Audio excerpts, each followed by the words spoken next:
Hola, buen día. Este, pues bueno, ya saben, ¿no? Que estamos haciendo esta cuestión desde las conferencias, así que sean bienvenidos en el marco de la materia que ustedes ya conocen. Estamos tratando de incentivar, pues, pláticas para compensar un poco dentro del aspecto educativo que tenemos en la materia, de las necesidades que podamos tener, pues invitar a especialistas para que a ustedes les quede un poquito más claro todo lo que vimos en las clases y además pues también hacer cierto contacto con especialistas en áreas que pues aquí no tenemos y justamente lograr esta cuestión que debatíamos hoy en clase de los equipos multidisciplinarios. Entonces, en el marco de ello, invitamos a la arqueóloga Pamela Lara a que nos diera una charla sobre arqueología subacuática, que a mí me parece un tema maravilloso, súper interesante y creo que pues para ustedes también. Si ya la arqueología ya está bueno, además hacerla en un contexto subacuático, pues es muy, muy, muy padre, ¿sale? Además, Pamela es muy joven, así que también está muy padre que nos traiga su experiencia ya como investigadora de la subdirección de arqueología subacuática del INA. Entonces, pues Pamela, muchas gracias por acompañarnos en nombre de la licenciatura en Ciencia Forense, de la red temática también de Ciencia Forense. Te agradecemos mucho que nos compartas tus experiencias, ¿no? Porque sobre todo creo que vamos a hablar mucho de tu experiencia en campo, que es al final lo que también tratamos de transmitirles a los chicos que cuando vayan a salir de aquí se tienen que poner en la onda de que no van a tener una guía para hacerlo, ¿no? O sea, al contrario, van a tener todo un sistema en torno a ustedes. Entonces, romperlo es justamente lo que intenta la licenciatura en ciencia forense, romper esas cuestiones, eh, pues, hasta cierto punto retrógradas que tiene el sistema. Así que, chicos, espero que les sirva mucho. María me va a hacer el favor de leer una breve reseña de Pamela y comenzamos con la conferencia. Bueno, pues Pamela es licenciada en Arqueología por la ENA, es investigadora de la Subdirección de Arqueología Subacuática del INA desde el año 2015, está certificada en buceo y en la National Archaeology Society con especialización en contextos prehispánicos sumergidos. Actualmente trabaja en la línea de investigación Ritualidad prehispánica en cuerpos de agua y culto acuático en Mesoamérica, particularidades y semejanzas a través del proyecto arqueológico Media Luna, proyecto arqueológico Nahualac, atlas arqueológicos subacuáticos de cenotes, cuevas inundadas, semi-inundadas y otros cuerpos de aguas continentales de la República Mexicana. El proyecto Nevado de Toluca, entre otros. Ha llevado a cabo trabajos de atención a denuncia en contextos sumergidos y colaborado en el inventario de sitios arqueológicos subacuáticos de México. Así que agradecerle a Paola y pues le cedo la palabra.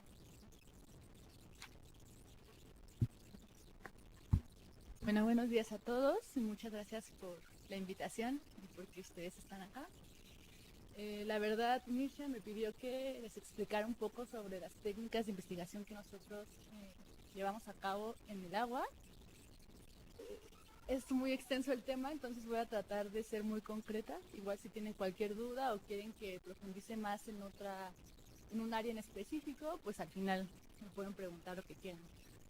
Bueno, ya me presentaron, trabajo en la Subdirección de Arqueología Subacuática del Instituto Nacional de Antropología e Historia, y bueno, ya desde el 2015. ¿No? Rápidamente, la arqueología subacuática es una disciplina muy joven. Empieza a nacer y se facilita más con la creación del equipo de buceo autónomo que se hizo en 1950. Anteriormente se usaban estos trajes gigantes que ven acá, con los cuales era imposible la movilidad, la visibilidad, el tiempo era muy corto, entonces realmente no funcionaban mucho para los trabajos que se requerían. En 1962 surge el primer proyecto de arqueología subacuática, totalmente científico, que fue dirigido por George Bass en las costas de Turquía, quien excavó un naufragio fenicio y fue el primer investigador que utilizó las técnicas en tierra de la arqueología debajo del agua, ¿no? Hizo excavación por capas estratigráficas, pudo registrar los materiales de acuerdo a su posición original, la asociación de los mismos, y generó un plano con toda esta información que pudo interpretar mucho después, ¿no? Obviamente, como les comenté, pues era mucho más fácil ya ahora con los tanques y los reguladores, el suministro individual de aire, poder tener mucha mayor libertad a la hora de hacer los buceos, ¿no? Dentro del agua. Hay que mencionar que México realmente es pionero, al menos en Sudamérica, en el campo de la arqueología subacuática, ¿no?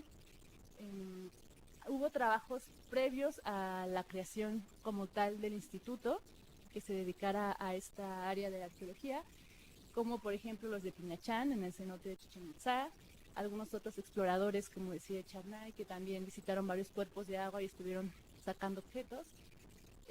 Roberto Marx en Quintana Roo, en un naufragio que se llamó el Matancero, pero ninguno de estos trabajos fueron netamente científicos, porque en realidad solo buscaban obtener el material arqueológico sin llevar un registro del mismo, ¿no? Entonces no sabían ni a qué profundidad estaba, ni en qué posición estaba, solo les interesaba sacar, ¿no? Además de que utilizaban algunos métodos un poco cuestionables, como una draga para succionar los materiales, los cuales al final terminaban rompiéndose, o químicos para mejorar la visibilidad, ¿no? Es en 1980 cuando se crea el Departamento de Arqueología Subacuática por la arqueóloga Pilar Luna, y después en 1995 se vuelve subdirección, que es la que está actualmente funcionando. La Convención de la UNESCO en el 2001 fue la que le dio un poco este soporte legislativo a la arqueología subacuática, porque definió lo que era el patrimonio. Bueno, primero lo hizo público para todos los investigadores, planteó una definición y planteó leyes para protegerlo, ¿no? Porque desde muchas décadas atrás se sabe de saqueos en todos los cuerpos de agua de México, ¿no? Se me vienen a la mente rápidamente el Nevado de Toluca, por ejemplo, que desde la década de los 60 varios buzos de exploradores, justo por la invención de este buceo autónomo, se dedicaron a visitar todas las lagunas y sacaban objetos por mayor, ¿no? En el manantial de Media Luna lo mismo, y en las costas del Golfo de Veracruz igual, ¿no? Incluso desde cañones y anclas.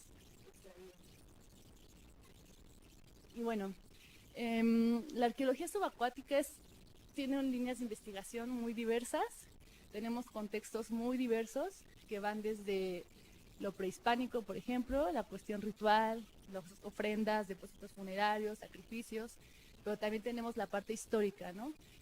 Hay muchos investigadores que se dedican a los naufragios, a temas de comercio, de piratería, cuestiones bélicas, incluso tenemos contextos prehistóricos, ¿no? Como no sé si han escuchado ahora del famoso proyecto de Hoyo Negro en Quintana Roo, en donde se descubrió el esqueleto más antiguo del que se tiene conocimiento hasta ahora, que le nombraron Naya, con 12.000 o 13.000 años de antigüedad. Entonces, bueno, como pueden ver, hay diferentes temas que la arqueología subacuática tiene que abarcar, ¿no? Bueno, seguro ya lo vieron en su clase de arqueología, pero a nosotros como investigadores lo que nos interesa es el contexto arqueológico. Los materiales aislados realmente sí nos brindan información, pero no la necesaria para poder nosotros reconstruir un hecho social o interpretar el acontecimiento humano, que realmente es nuestra meta, ¿no? En muchos años la arqueología estuvo un poco enfocada a esto de la descripción y tipologías, pero finalmente eso no nos decía nada del aspecto humano, que es lo que nos interesa, ¿no? Entonces siempre es importante que, aunque sea una técnica de la arqueología hacerlo bajo el agua, es tener en cuenta lo mismo, ¿no? Lo que nos importa son las asociaciones de los materiales, su relación espacial, y justamente interpretarlo desde una visión antropológica, ¿no? Que realmente la arqueología es una especialidad de la antropología. Y bueno, como cualquier investigación arqueológica, pues la primera fase es la pregunta de investigación, ¿no? Tenemos que hacer el planteamiento del problema, saber qué queremos saber de nuestro sitio, de nuestros materiales, cuáles van a ser los objetivos. Y bueno, ahorita les hablaré más adelante de eso, pero en caso de la arqueología subacuática es todavía mucho más importante tener los objetivos muy claros, debido a las limitantes que tenemos nosotros bajo el agua, ¿no? Y bueno, ya que tienes esto claro, entonces viene la búsqueda documental, la plática con la gente de la comunidad. En realidad nosotros hemos encontrado muchos sitios subacuáticos gracias a, por ejemplo, los pescadores, ¿no? Que son quienes conocen mejor el medio y quienes nos informan dónde hay evidencia arqueológica, ¿no? Y sobre todo ellos también nos ayudan mucho a planear las temporadas, por ejemplo, ¿no? Porque ellos saben cuándo hay una marea alta, cuándo hay mejor visibilidad o cuándo la temperatura es mucho más amigable para nosotros. Entonces siempre es importante también tener esta relación con la gente. Y otra cosa de suma importancia que a lo mejor en arqueología terrestre no se hace tanto, es tener un marco sobre el medio en el que vamos a estar. No es lo mismo trabajar en aguas marinas, por ejemplo en el mar, a trabajar en manantiales, en ríos, en lagos, en cenotes. Cada espacio o cada medio tiene sus particularidades. E incluso si estamos hablando de dos lagunas, y lo mismo, cada una es muy diferente. Y entonces, antes de empezar un trabajo en campo, siempre es importante tener conocimiento del medio, de la temperatura del agua, a qué nos vamos a enfrentar, si hay buena visibilidad, cómo es el fondo, si es arenoso o limoso, la contaminación también, si podemos bucearlo o no, la profundidad. Todo este tipo de información nos va permitiendo a nosotros generar la metodología en campo, ¿no? Ya para las prospecciones y en caso de que sea necesario la excavación. Y bueno, en la segunda fase ya sería pues ir al sitio. Como les mencionaba, pues tenemos muchas limitantes. La principal es el aire, ¿no? Tenemos que entrar a fuerzas con un suministro de aire y esto tiene un poco de relación con el tiempo. El tiempo es muy limitado. Nosotros regularmente hacemos buceos de 1 hora, pero esto es muy variable porque depende mucho de la profundidad a la que bajes y de la altitud del lugar. Un ejemplo, si estamos en el mar de Quintana Roo, pues estás a nivel del mar y estás en una profundidad no pasa los 15 metros, entonces puedes hacer un buceo de 1 hora a 1 hora 10. Pero en el caso extremo, por ejemplo en el Nevado de Toluca, que estamos a 4.200 metros de altitud, es mucha presión y aún así vas a bajar en las lagunas 8 metros, los buceos se limitan a 15 minutos. Nosotros hacemos justamente los cálculos antes de cada buceo para conocer el tiempo en el que podemos estar bajo el agua. Y bueno, como les menciono, esto depende mucho de la altitud y de la profundidad.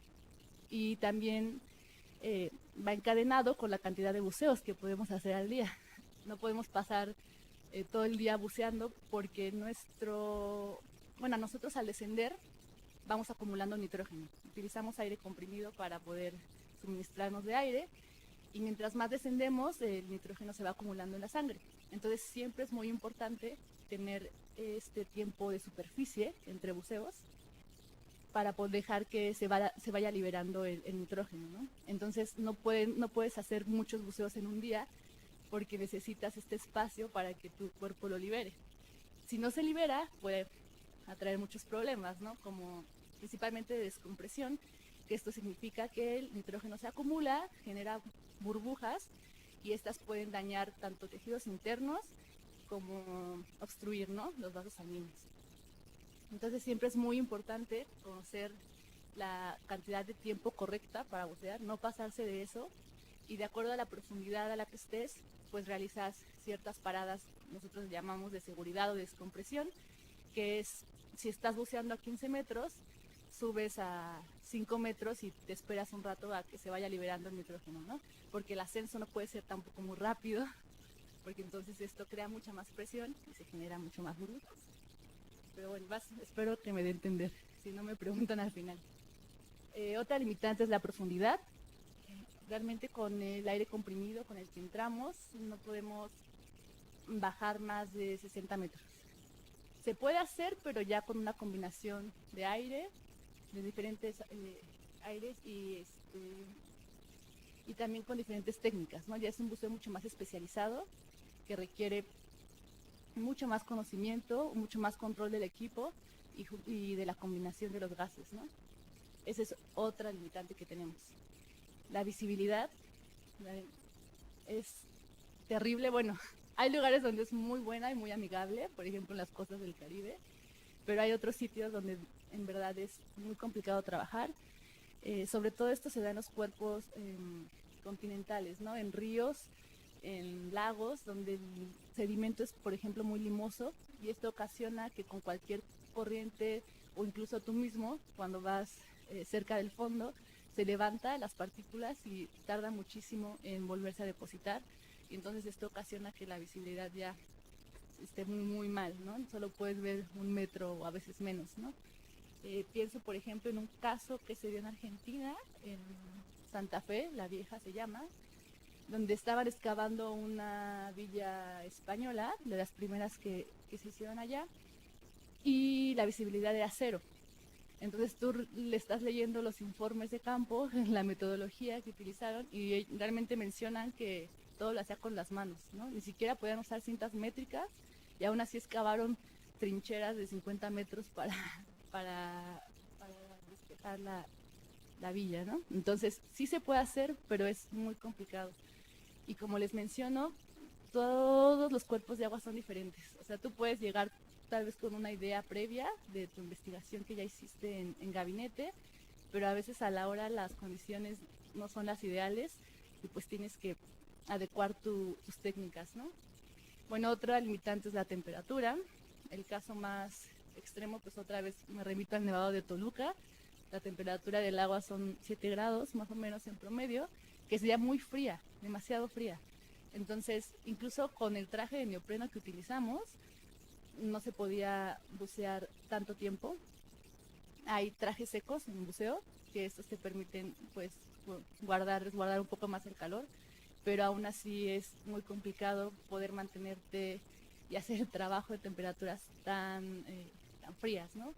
Y bueno, en otros lugares, aunque el agua no esté tan fría, realmente cuando pasas mucho tiempo ya haciendo trabajos abajo, el frío es obligatorio, ¿no? El entorno, bueno, esa es también otra limitante. Hay fauna, aunque no lo crean, sí luego llegan a aparecer ciertos animales ahí que perturban un poco el trabajo arqueológico. La cuestión de las corrientes también es importante, porque a veces tú estás registrando y aunque ya no te das cuenta y ya te está llevando a otro lado, ¿no? Y sobre todo la geomorfología del fondo, que también a veces afecta mucho los transectos que tú quieres realizar, ¿no? O los estudios de detección remota, ¿no? Entonces todas estas cosas pues te limitan bastante y te obligan a hacer una planeación mucho más concreta, que sea clara en exposición, que todo el equipo sepa a lo que vamos, que sea equipo con experiencia, con buena preparación, y que esté claro sobre todo los objetivos de la temporada, ¿no? Y lo que vas a hacer bajo el agua. Como mencionan que lo que se puede hacer en superficie no debe hacerse bajo el agua. Entonces todo lo que puedas adelantar o, no sé, avanzar en tierra, lo haces, ¿no? Y ya para que abajo, con el poco tiempo que tenemos, se hagan cosas muy concretas y se pueda ir avanzando en la investigación. Y bueno, nosotros realizamos 2 tipos de prospección. Últimamente ya es más, tratamos de empezar con sistemas de detección remota, que seguramente aquí sabrás mucho más de esto, pero bueno, usamos el sonar de barrido lateral, el magnetómetro, el detector de metales, la ecosonda, el georradar y cámaras robotizadas. Todo esto, bueno, depende un poco del sitio en el que estemos trabajando. Por ejemplo, el sonar de barrido lateral pues es muy útil, ese y el magnetómetro, para los sitios de naufragios, ¿no? Lo utilizamos mucho en el mar, en aguas marinas, y bueno, el magnetómetro es mucho más útil cuando tenemos, por ejemplo, cañones, ¿no? O anclas. Estos equipos lo que hacen es pues generar una especie de gráfica donde tú vas identificando anomalías. Claro está que todo esto lo hacemos con apoyo de geofísicos, de geólogos. Somos un equipo bastante diverso, de especialistas que nos van permitiendo generar este tipo de información, ¿no? La ecosonda, pues básicamente lo utilizamos para generar batimetrías, como la que vemos de este lado. Conocer el fondo es muy importante para nosotros y las profundidades, ¿no? Que además de permitirnos planear nuestros buceos, también a la hora de interpretación y la ubicación de los materiales nos permiten generar interpretaciones, ¿no? Y bueno, las cámaras robotizadas pues son mucho más comunes para aguas profundas. Hay lugares en donde el ser humano no puede acceder y aún así hay vestigios ahí, ¿no? Entonces se utiliza mucho más este tipo de equipo para poder conocer los vestigios que están en esas profundidades. El otro tipo de prospecciones, pues los buzos. Regularmente cuando es posible, es decir, cuando la profundidad no es tanta, las anomalías registradas por estos sistemas de detección remota se confirman con buceadores, ¿no? Porque muchas veces no corresponden a materiales arqueológicos, ¿no? No es como que te vaya a salir en la gráfica el ancla o el cañón. Sale algo ahí extraño y entonces ahora sí van los buzos a ver de qué se trata, ¿no? A veces solo son rocas gigantescas o alguna modificación del relieve. Bueno, el equipo básico que usamos pues son las aletas, el visor, el snorkel, el chaleco, que es lo que te va a permitir controlar la flotabilidad, obviamente el tanque con aire, el regulador. Se utilizan 2 reguladores, el primero es para ti y aparte llevas uno extra por si alguien más se queda sin aire o por si no funciona, ¿no? Es importante ser muy precavidos con el equipo, revisarlo antes de entrar, porque aunque no crean, sí han pasado muchos accidentes porque no funcionan los equipos, ¿no? Entonces es muy importante siempre entrar con eso.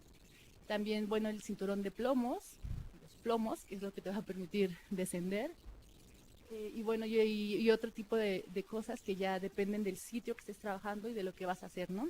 Por ejemplo, los cenotes se utilizan cascos en el mar, ¿no? Si vas a registrar algo, entonces llevas una tabla de registro, llevas cinta métrica, llevas brújula. Es importante siempre llevar un reloj para medir el tiempo que vas a estar bajo el agua, profundímetro para saber también cuánto estás descendiendo y el manómetro. Es básico para saber cuánto aire te va quedando, ¿no? Nosotros seguimos ya unas reglas de buceo preestablecidas por diferentes grupos y que son muy importantes a la hora de hacer investigación arqueológica en ambientes acuáticos. La principal es siempre ir en pareja, no puedes bucear solo, por lo mismo que les digo, nunca se sabe qué pueda pasar y si tú estás a 15 metros abajo y te quedas sin aire, no puedes subir y respirar, ¿no? Siempre es importante tener una pareja por cualquier cosa. Otra regla de buceo es que siempre contamos con una embarcación de apoyo, siempre hay una lancha arriba que va a estar al pendiente de todos los buzos y de lo que se vaya a necesitar, ¿no? O requerir de material. Y la otra es, siempre contamos con un instructor de buceo o un buzo de seguridad, que él básicamente su trabajo va a ser estar nadando alrededor de los buzos para ver que todo esté bien, ¿no? Que no haya falta nada, que no pase nada, que no haya ningún accidente. Entonces estas reglas siempre las cumplimos, siempre entramos con esas personas de apoyo y bueno, esto es para que el trabajo sea mucho más seguro, ¿no?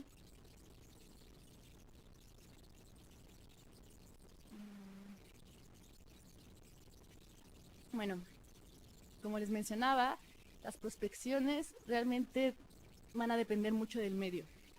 No van a ser iguales, van a depender de las condiciones del día, de todos los limitantes que ya les puse, que ya les platiqué. Van a modificar mucho tu técnica y tu metodología a la hora de estar buceando, ¿no? Pero bueno, generalmente se hace la prospección por transectos o calles le llamamos, que básicamente es como lo hacemos en tierra, ¿no? Nosotros en el agua limitamos el área con 2 boyas, tanto en superficie como en el fondo, y se planean transectos a 1 metro, no sé, depende del lugar, ¿no? De lo extensa que sea el área, de lo que nos interese investigar. Y entonces por parejas, pues vas nadando y prospectando. En áreas muy, muy extensas se utilizan propulsores o estos vehículos sumergibles que son como remolques, ¿no? Entonces te van arrastrando y tú pues, nada más vas viendo la superficie, ¿no? En áreas más pequeñas, pues con el simple nado es más que suficiente. Lo ideal también es siempre empezar desde lo más profundo hasta lo menos profundo. También esto por una especie de seguridad en cuanto a la descompresión. Mucho más lento saliendo a superficie. Y bueno, como les menciono, pues depende del medio, ¿no? Hay veces que tú quisieras hacer una prospección desde el fondo hasta la orilla, pero en realidad tienes abajo un montón de formaciones geológicas y cosas que te van a mover tu transecto, ¿no? Entonces, bueno, es importante poder cambiarlo. Y otra cosa que se me estaba pasando, las boyas siempre tienen que estar georreferenciadas. Todo lo que hacemos debe estar georreferenciado.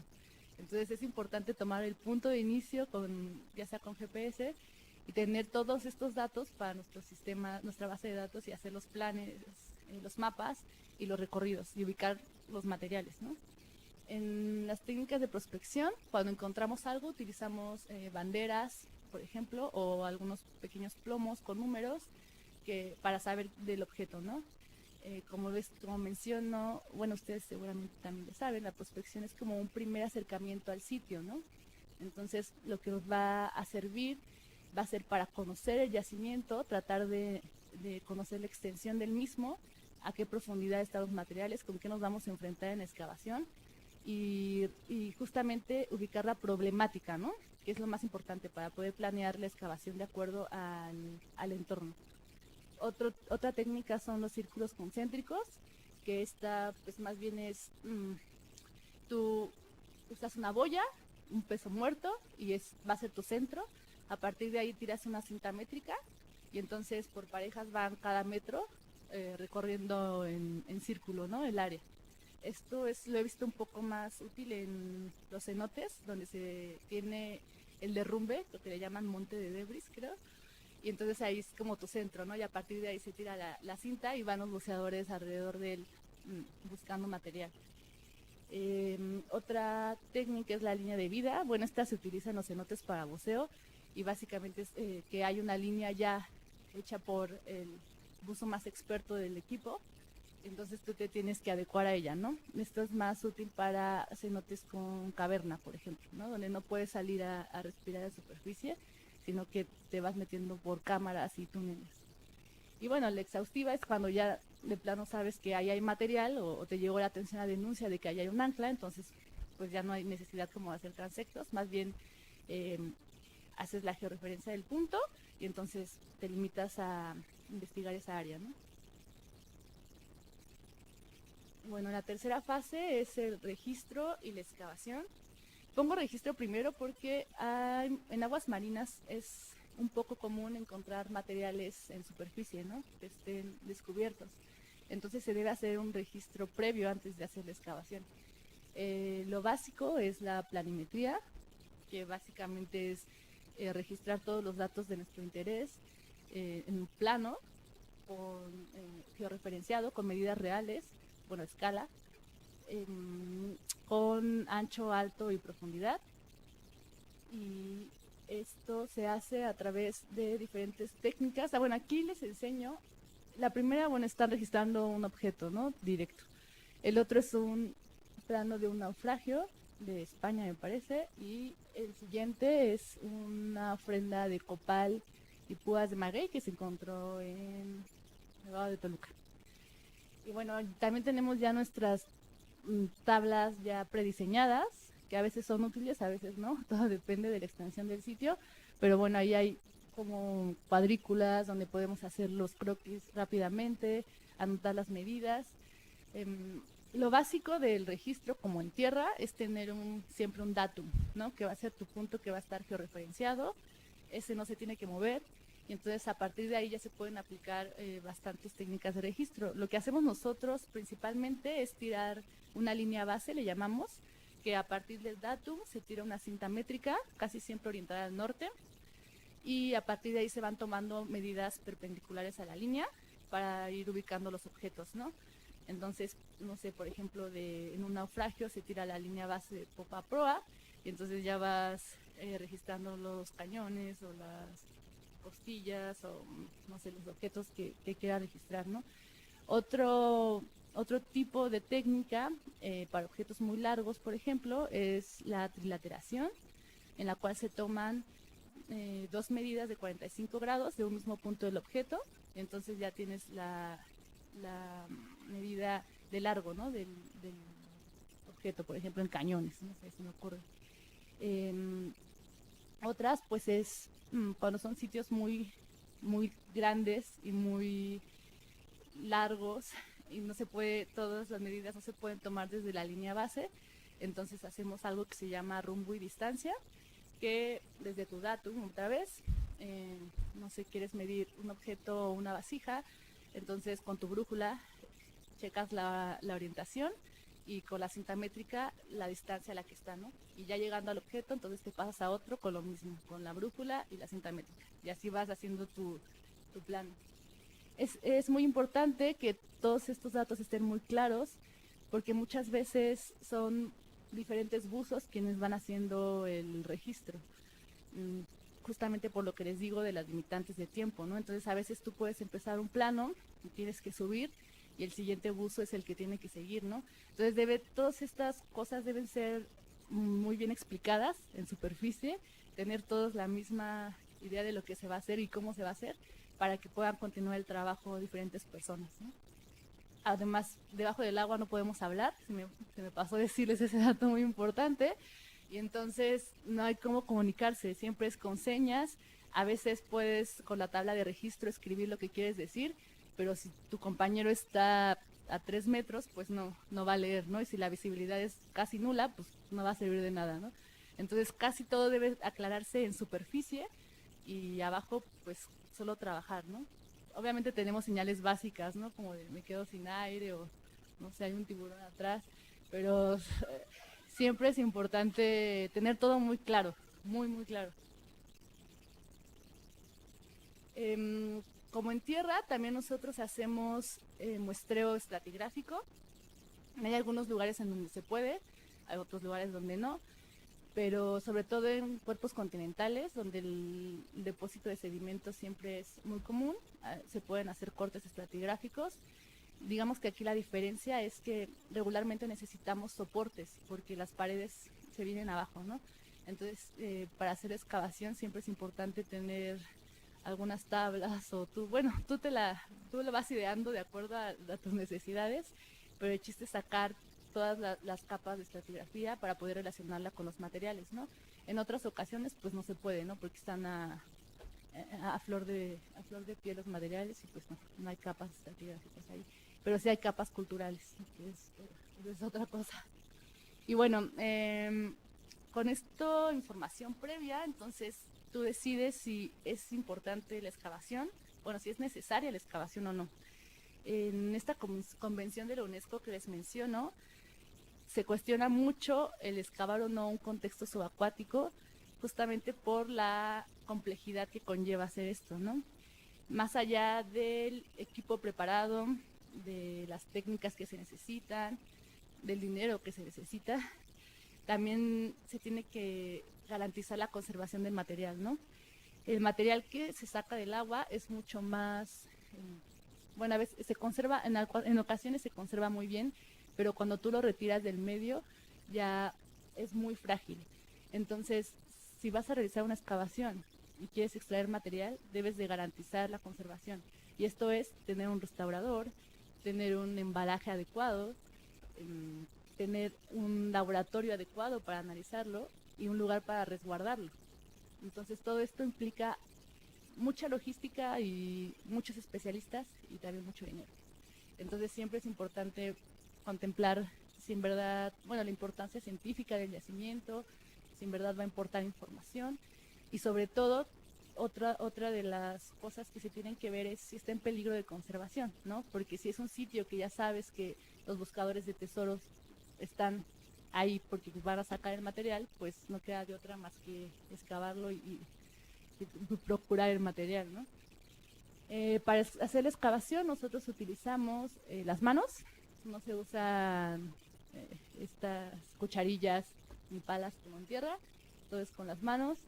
Se utiliza una draga, que es la manguera que ven acá, es amarilla, esa es para que vaya quitando, bueno, removiendo el sedimento y lo vaya aventando lejos para tratar de que la visibilidad no se perturbe mucho por nuestra acción de estar moviendo el sedimento.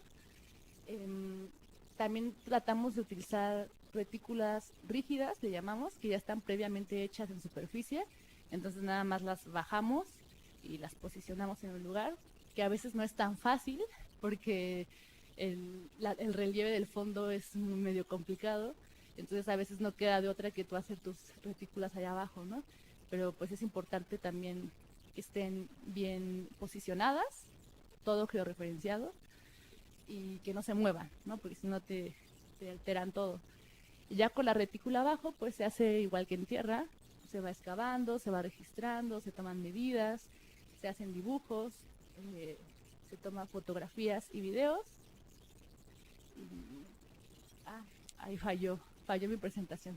Pero bueno, ahorita actualmente en el aspecto subacuático estamos intentando de retomar técnicas que nos ayuden en cuestión de tiempo. Por ejemplo, la fotografía, ¿no? Ahorita ya sabemos que ya se puede hacer fotogrametría, por ejemplo, de sitios en los cuales ya te ahorras tú bastante tiempo que te puedes llevar en un dibujo, por ejemplo, ¿no? Que es también mucho más complicado hacerlo bajo el agua. No lo sustituye en ocasiones, en ocasiones a fuerzas tienes que hacer el dibujo, pero si ya no tienes tiempo y es material muy importante, entonces es con fotografía y video. Y la fotogrametría, pues bueno, te crea el modelo 3D que está escalado, entonces tienes las medidas reales. Digamos que lo importante aquí es saber tomar buenas fotos, porque no puedes llegar y tomar tus fotos y creer que ya va a estar a escala tu yacimiento. En realidad debe ser un buen fotógrafo el que las tome. Debes de llevar un buen sistema de iluminación, porque entre más profundo estás, pues los colores van disminuyendo, la luz del sol es mucho menos, entonces se van perdiendo los colores también. Tienes que tener una buena flotabilidad para que la cámara tome una imagen sin moverse. Y con este tipo pues sí, de técnicas o de equipos, pues sí puedes ahorrarte un poco de tiempo, pero sí tienes que hacerlo bien o llevar a alguien que lo haga bien, ¿no?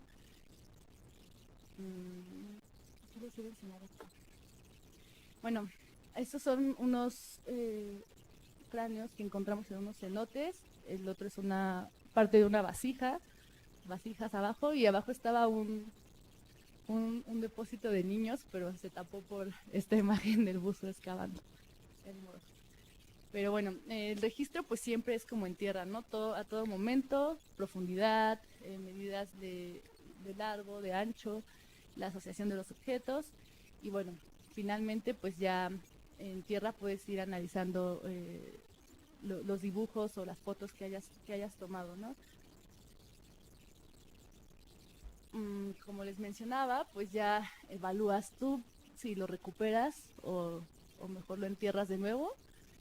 Por ejemplo, en este caso, pues se estuvo recuperando copal, ¿no? De las lagunas, pero este otro es un barco de, si no me equivoco, espero que no, Baja California, de Isla Margarita, espero que no equivocarme, pero esa es una fotogrametría, por ejemplo, ¿no? Que es un naufragio muy grande, no puedes sacar eso, bueno, se ha hecho en otros países, pero eso implica muchas cosas. Entonces se hizo las fotos, un fotógrafo especializado realizó la toma de fotografías por todo el barco, y ahorita nosotros ya tenemos el modelo 3D, ¿no? Escalado.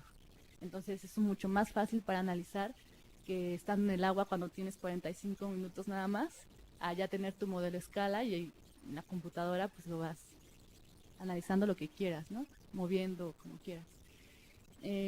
Hay material que sí es, por ejemplo, muy importante sacarlo, ¿no? Porque está en peligro de destrucción o de saqueo. Por ejemplo, estos cráneos que encontramos ahí están así en la superficie, cualquiera puede entrar y los ve. Entonces siempre es muy importante pues ponderar, ¿no? Que es lo mejor. Todo pensando en los objetivos, en el problema, en la pregunta de investigación, ¿no? No nada más es sacar por sacar y tener aquí tu cráneo, ¿no? Sino para qué nos va a ayudar esto, ¿no? Además de conservarlo, qué información nos va a dar, qué análisis podemos hacer de él, ya teniéndolo afuera, ¿no? Y bueno, por ejemplo, estas anclas también, estos son de Chinchorro, en Quintana Roo. Y igual es un sitio así hermoso con un montón de naufragios que todos no podemos sacarlos, ¿no? Hay naufragios desde el siglo XVI hasta el siglo XIX que es imposible rescatarlos. Entonces, regularmente se opta por registrarlos, bueno, excavarlos, registrarlos y volver a enterrarlos, ¿no? Y bueno, la cuarta fase pues ya es análisis de materiales, de nuevo el trabajo multidisciplinario. Nosotros nos hemos acercado mucho a diferentes disciplinas que nos han brindado nuevas técnicas para nosotros, porque esas técnicas ya existían y se usaban para otra cosa, pero a nosotros las hemos retomado para la arqueología, ¿no? No sé, se me ocurre ahorita los fechamiento por arqueomagnetismo, análisis composicional de los elementos, que a veces nos permite rastrear yacimientos, ¿no? Huellas de uso, esos dientes ahí me parece que están pulidos, son de un depósito que encontramos en Media Luna. Entonces, esta es una huella de corte ahí de un cráneo. Entonces, bueno, estas cosas, estas técnicas que ya se utilizaban en otras disciplinas, nosotros las estamos intentando retomar para nuestras interpretaciones en arqueología, ¿no? Que ya teniendo los datos del contexto y de la relación de los materiales en el sitio, también ya podemos enfocarnos entonces a los materiales como tal, ¿no? Saber si podemos identificar de qué son, de dónde vienen, si tienen modificaciones, etcétera, ¿no? Bueno, el trabajo multidisciplinario igual, este es desde un inicio, no va en la cuarta fase, sino desde la primera, porque como les digo, siempre requerimos de limnólogos, oceanógrafos, buzos especializados, historiadores, restauradores, antropólogos físicos. Entonces es mucha gente la que trabaja en este tipo de proyectos si se quiere llegar a una interpretación del hecho social, ¿no? Que es el objetivo al que todos vamos.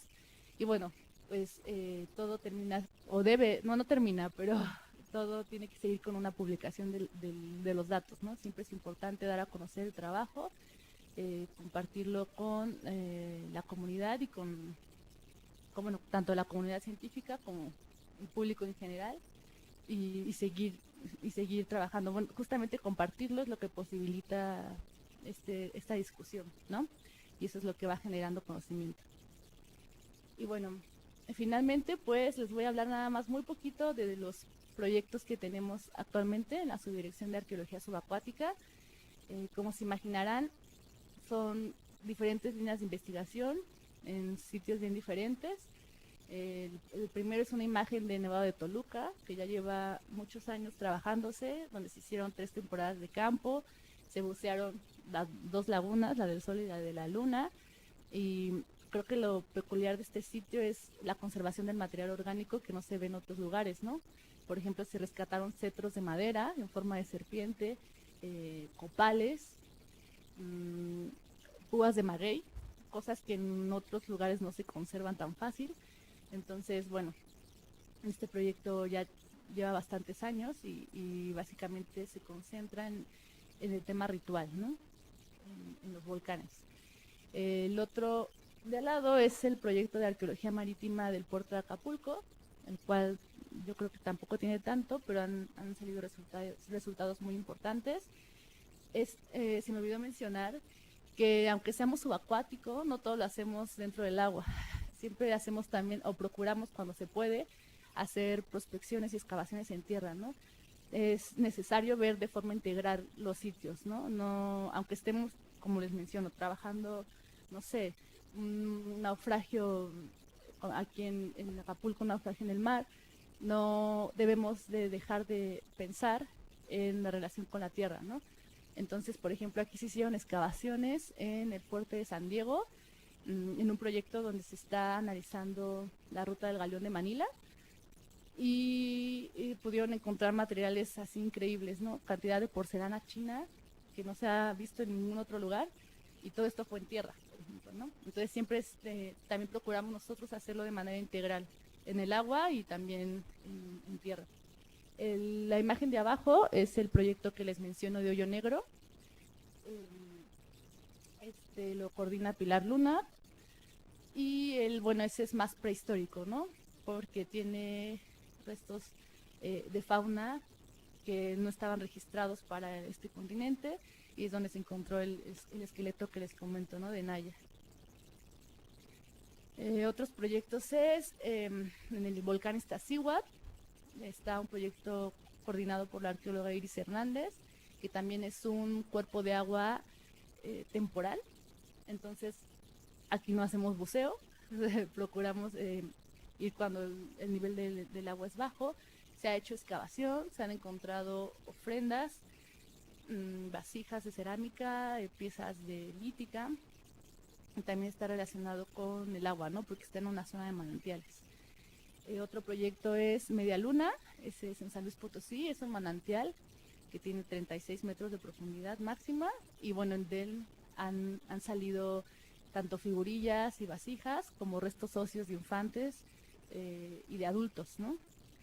El de abajo es en Baja California, que también dirigido por Roberto Junco y Mariana Piña, y bueno, también tiene que ver con naufragios, ¿no? Igual, muchas de las investigaciones se han hecho en las dunas que están a la orilla del mar, donde se prospecta y se encuentra el material.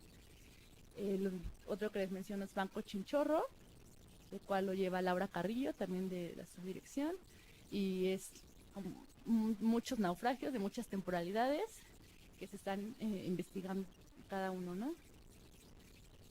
Recientemente hay una colaboración con el proyecto Mensabac en Chiapas, que dirige el arqueólogo Josué Lozada, y ya hay una investigación previa muy completa y muy buena de todos los alrededores y de los sitios en tierra, ¿no? Pero justamente el arqueólogo tenía este interés en hacerlo subacuático porque hay muchos riscos con pinturas rupestres, incluso uno con relieves de serpientes que se cubre de agua, ¿no? En época de lluvias. Entonces empezamos a hacer algunas prospecciones ahí y se encontró bastante material, ¿no? Debajo del agua. Y bueno, otro proyecto que tenemos es dirigido por Elena Barba, y es el Atlas de cenotes y cuevas inundadas en la península de Yucatán.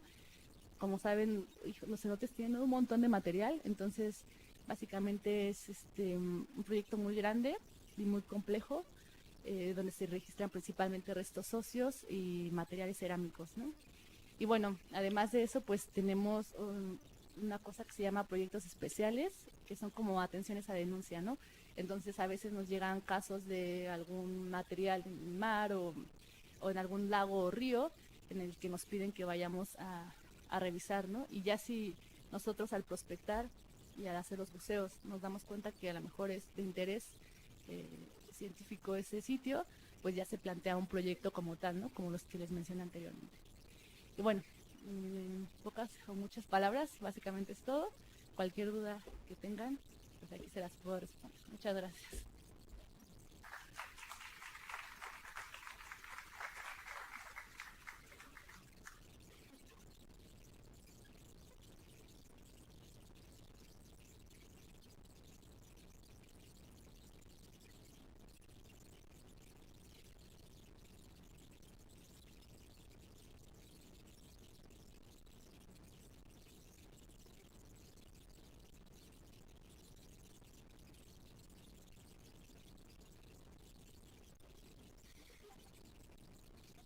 ¿Alguien tiene alguna pregunta? No. Gracias. Bueno, sí, yo tengo dos. Una es si ustedes tienen como algún protocolo manual o algo así para sustentar como su actuar. Y la otra es que qué materiales usan para hacer los registros abajo del agua. O sea, como qué papel, qué pluma, o sea, cómo lo hacen. Y ya, eso sería todo. Respecto al protocolo, en realidad no tenemos. Bueno, hay muchas publicaciones científicas que te plantean la metodología, ¿no? De cómo abordar un sitio, pero pues básicamente yo creo que es lo que te presenté, porque un manual que exista donde te diga como paso por paso qué hacer, no hay, y que además sería medio difícil, ¿eh? Porque te digo que cada medio, cada cuerpo de agua es bien diferente. Entonces, sí tienes que un poco de tener ingenio para adaptarte a la situación en la que estás, ¿no? Pero bueno, básicamente lo que te mostré son como los pasos clave, ¿no? Y ya tú vas modificándolo de acuerdo al tiempo y al medio. Los materiales que utilizamos, pues para registrar son unas hojas que se llaman, son de papel herculene, le llaman, no me equivoco, sí. Y estas son como plastificadas. Entonces estas puedes meterlas al agua, incluso puedes imprimir en ellas y debajo del agua no se quita la tinta y escribimos y dibujamos con lápiz, un lápiz normal, regularmente de puntillas, ¿no? Porque no puedes estar. Entonces, uno de puntillas, lo amarramos a la tabla de registro, porque también bajo el agua todo flota, entonces tienes que tener control de todo lo que traes, porque si no se te va.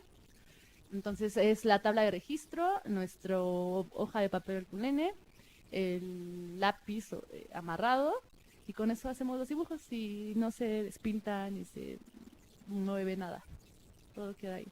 En cintas métricas, pues regularmente son estas de plástico, que se pueden, estas grandes que se enrollan y se giran rápido, ajá, son bastante útiles. A todos nuestros equipos le ponemos una especie de gancho, porque todo va amarrado al chaleco, también para que no flote. ¿Qué otra cosa? Brújulas, pues son subacuáticas y ya son especiales para eso, ¿no? Se pueden sumergir y sí. ¿Otra pregunta?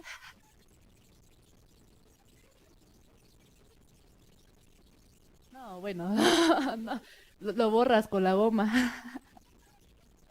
No, sí, o sea, o lo escribes al lado, ¿no? No, realmente no puedes estar gastando tanto porque eh, cambiar en la hoja de papel pegada a tu tabla de registro te lleva tiempo, ¿no? Y tienes que hacerlo en seco, porque si no se crean burbujas y entonces ya vas a tener tu hoja toda levantada y no vas a poder anotar nada, ¿no? Entonces ya tienes que tener todo en superficie hecho y ya nada más bajar para utilizarlo.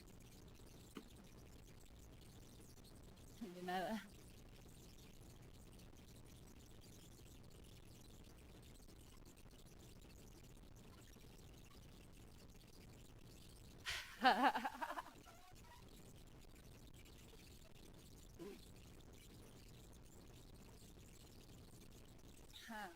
Bueno, en oficina, que es donde analizamos los materiales, hacemos como la búsqueda documental, escribimos, es de 9 a 6, muy normal. Y bueno, cuando vamos a campo, pues sí es de lunes a domingo, todos los días.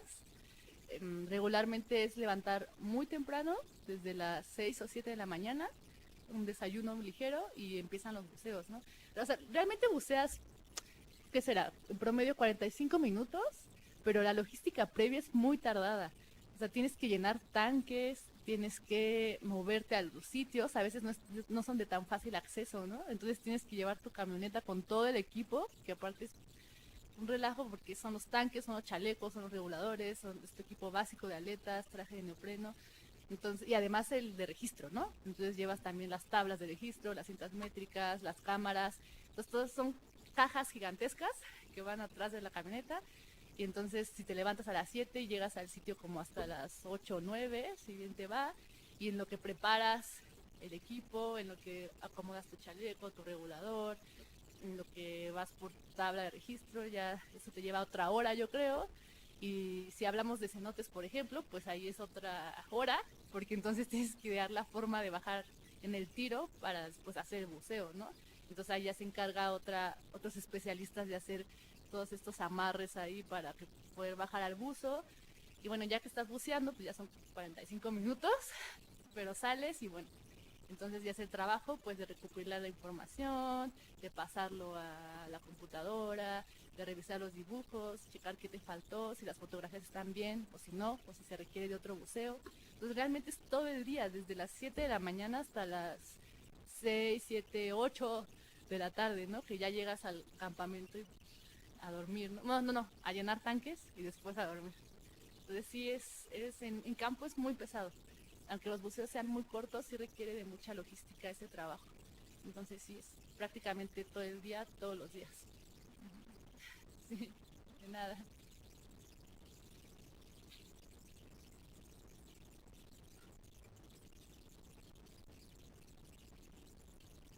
Sé que los alumnos iban a preguntar muchísimo. La confianza. Ahorita. Bueno, Pamela, yo la verdad es que felicitarte por tu plática fascinante, ¿no? Yo nunca había escuchado de este tema. Y pues más bien me queda como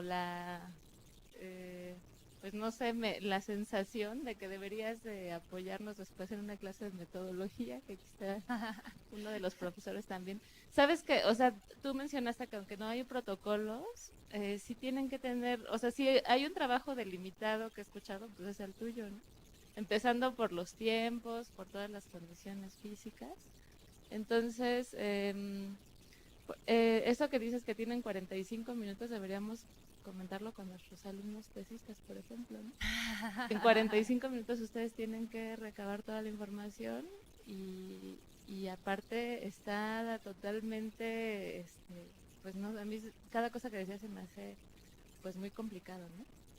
Entonces, pues más bien creo que tenemos cosas que rescatar de aquí todos no solo de arqueología, sino la estructura de tu investigación me parece que debe de ser excelente, ¿no? Para tener estos resultados.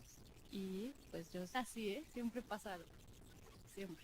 Pero, o sea, eso que preguntaba Rebeca, bueno, y si te equivocas, pues sí hay que improvisar, supongo, muchas cosas, pero finalmente la estructura sí debe de ser muy rígida y debes de tener muy claro a qué vas, ¿no?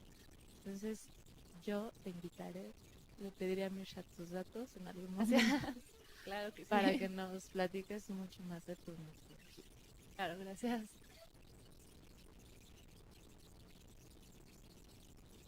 Tengo un buen de preguntas.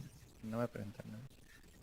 ¿Qué pasa con los equipos de aire continuo? O sea, ¿se pueden utilizar hasta qué profundidad? Porque podría ser una opción luego para, o más bien está limitado por el cuerpo del tiempo de buceo, profundidad, ¿no? Bueno, es una regla ahí por ahí de profundidad, supongo. Que ver con la profundidad y también con la técnica, ¿no? O sea, muchos buzos que trabajan en subacuática a veces no son tan especializados, ¿no? Por ejemplo, estoy pensando en el de Hoyo Negro, en ese proyecto.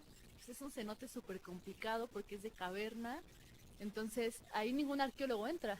O sea, de los que descubrieron el sitio y quienes lo registraron son buzos con entrenamiento militar, ¿no? Y que saben este manejo de gases y de tanques y de todo.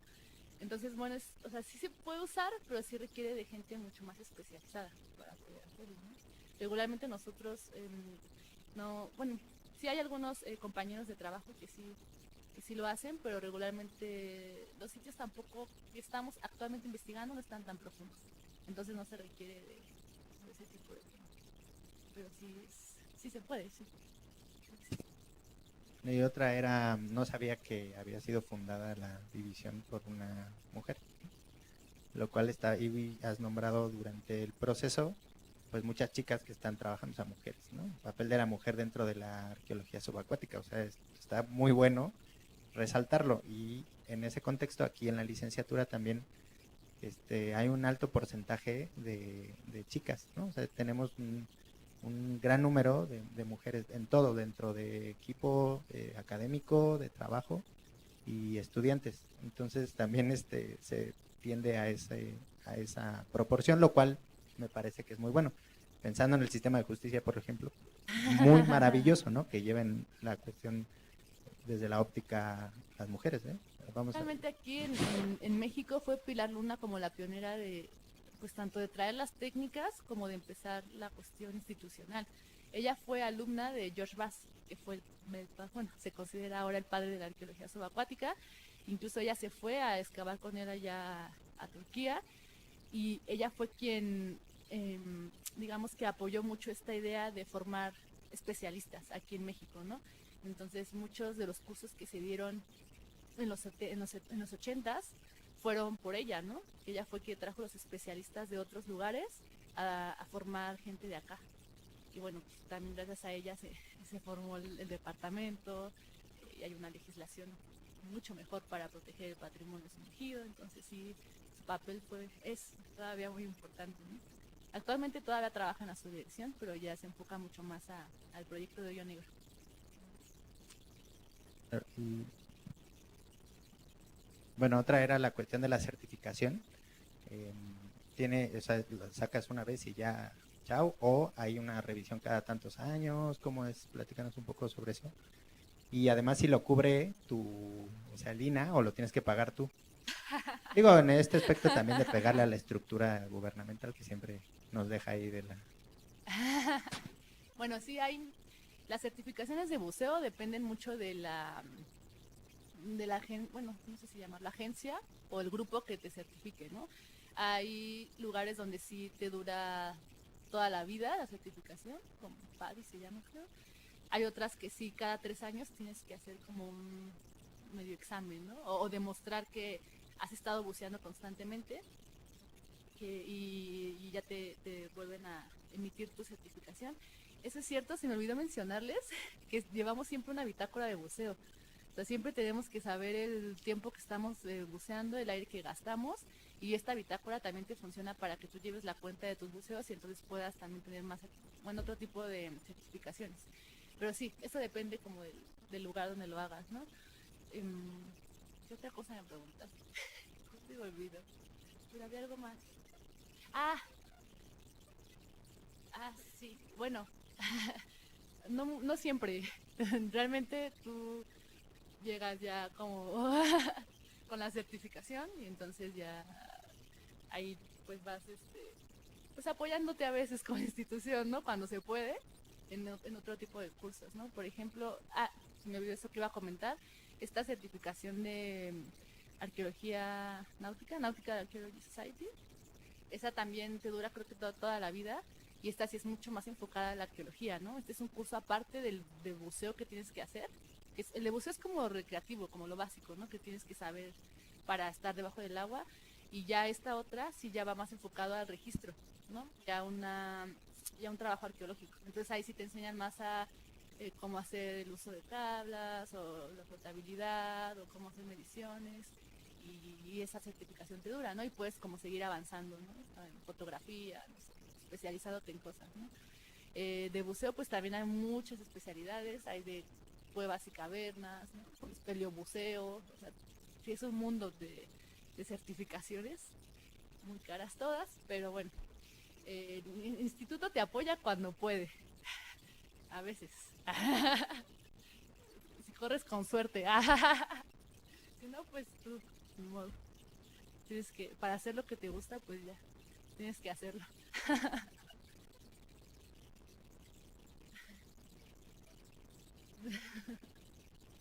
Bueno, mi pregunta es más como el marco normativo por el que se rigen, porque mencionabas, no sé, que les llegaba como un aviso, una notificación, y por ejemplo, cuando van como a comunidades de cenotes y todo eso, o sea, llegan directamente o tienen como un oficio, o a quién le notifican como todo lo que están haciendo.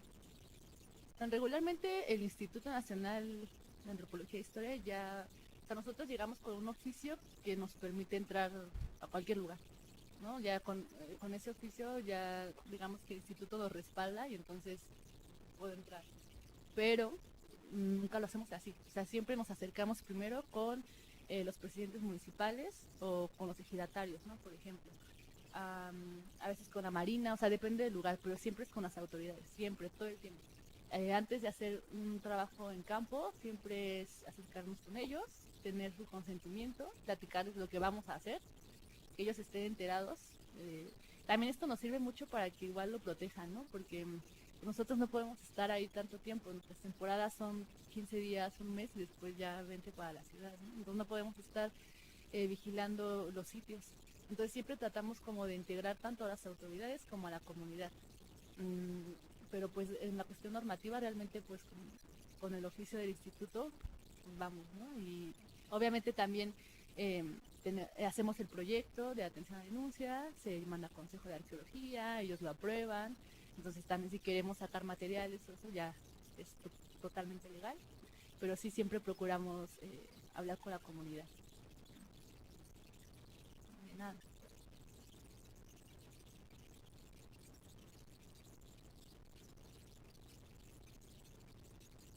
Hola.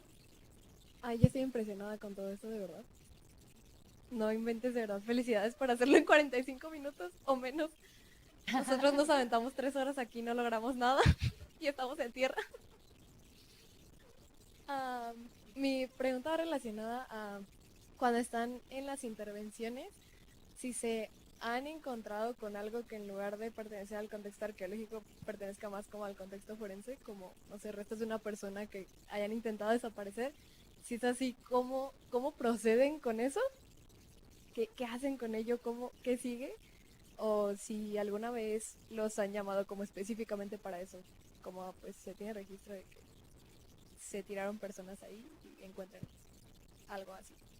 La verdad es que nunca me ha pasado. Creo que a ninguno de mis compañeros les ha pasado. Todos los restos óseos ya están así como los ves, ¿no? El puro huesito y ya regularmente asociados a material prehispánico, entonces no hay mucha duda, ¿no? De que sean, de que no sean contemporáneos, pero pues yo creo que si llega a pasar, sí les avisamos a ustedes, ¿no? Ah, bueno, no a la PGR, ¿no? O a quién.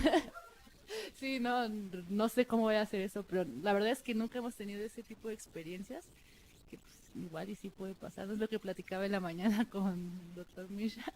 Sí, sabemos que tiraban cuerpos, ¿no? Al agua, pero no, nunca nos ha pasado. Pero si pasa, supongo que ya tendríamos entonces que hablar con las autoridades, ¿no? O denunciarlo, no sé. No pide nada. Bueno, Paula, maravillosa la ponencia y a mí me da muchísima envidia. Pues en relación a lo que ha preguntado Fanny, entonces cuando existen casos forenses con cuerpos en sumersión, no se ha contado con especialistas en arqueología, supongo que son los funcionarios del Estado, ¿no? Los que se encargan de la recuperación. Que yo sepa, al menos en la subdirección de arqueología subacuática, nunca nos han requerido para esas investigaciones, ¿eh? No sé, pero que yo sepa, creo que no. No sé cómo lo manejen ustedes. Igual no sé si sea muy común encontrarlos ahí. Pues siempre salen notas de prensa, ¿no? Que ha aparecido en alguna barranca o... Ah, ujú.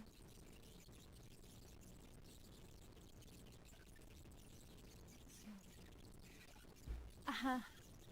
Sí, justamente eso. Sí, y ahora que recuerdo, tengo algunos compañeros, bueno, no son arqueólogos, pero son buzos, que sí los han llamado, ¿no? Pero justamente es para recuperar el cuerpo, nada más, no para hacer como el registro de cómo estaba. ¿Y hay antropólogos forenses subacuáticos? Pues hay antropólogos físicos, ¿no? No sé qué tan parecidos o no sean los forenses con los... Ah, perfecto.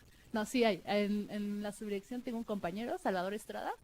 Él es el antropólogo físico de la subdirección, ¿no? El único que hay. Entonces él se encarga mucho de todos estos contextos con restos socios. Supongo que trabajáis interpretando rituales funerarios asociados al agua, ¿no? Sí, bueno, es que nosotros justamente le preguntaba a Misha eso, pero nosotros para nuestras interpretaciones tratamos de retomar un poco estos estudios que se han hecho de cómo se comportan los cuerpos al ser aventados en agua, ¿no?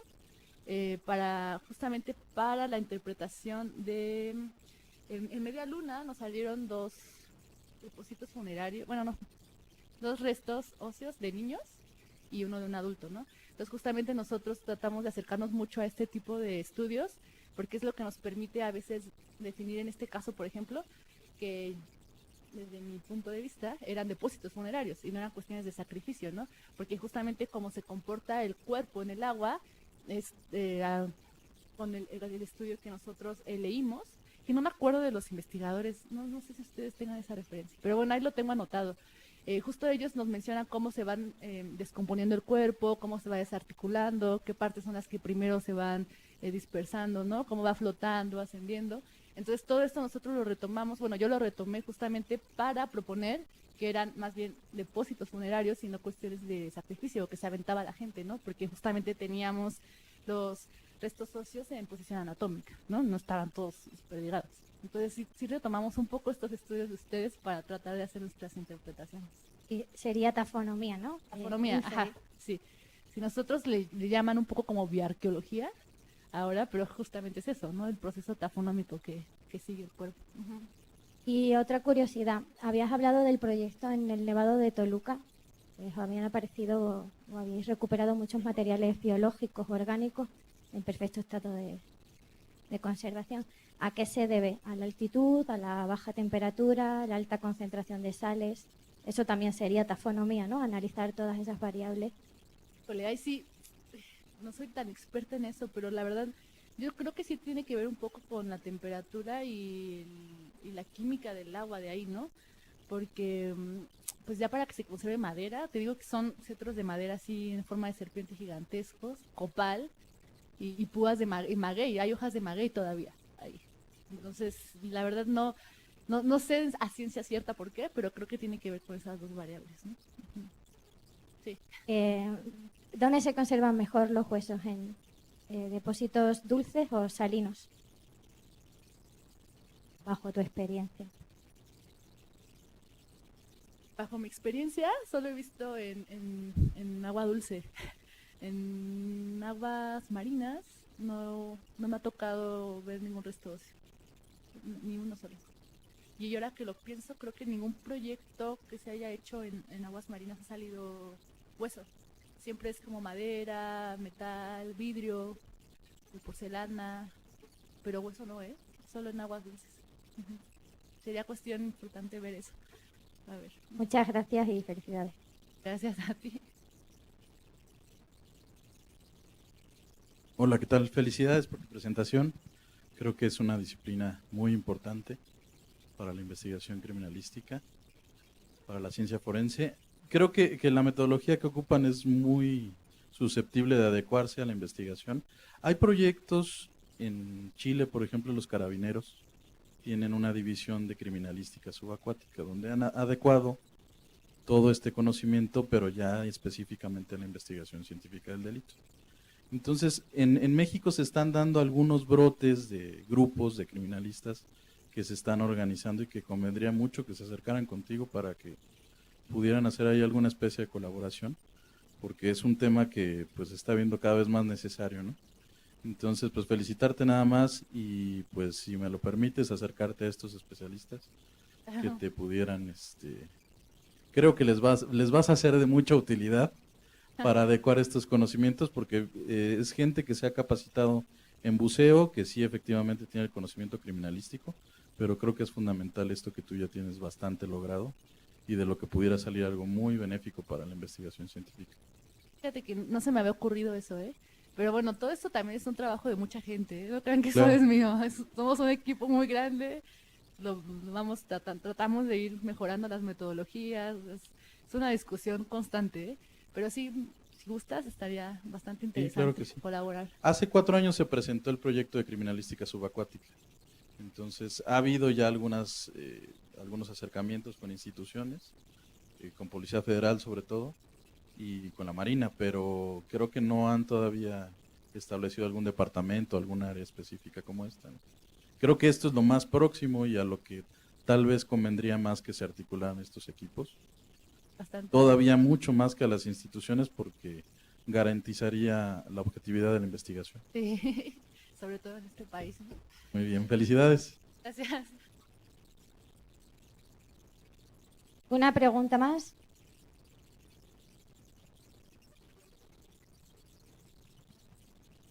Talla. Sí, creo que 12.000 o 13.000 años de antigüedad. Ujú. Sí, han salido muchas notas de eso. Igual si lo buscan en internet. National Geographic. National Geographic, ajá. Es como un sitio bien especial, ¿eh? Porque sí, te digo que también se encontraron megafauna que no se tenía registrada en América. Entonces es una cosa muy, muy interesante. Ujú. Sí, de nada.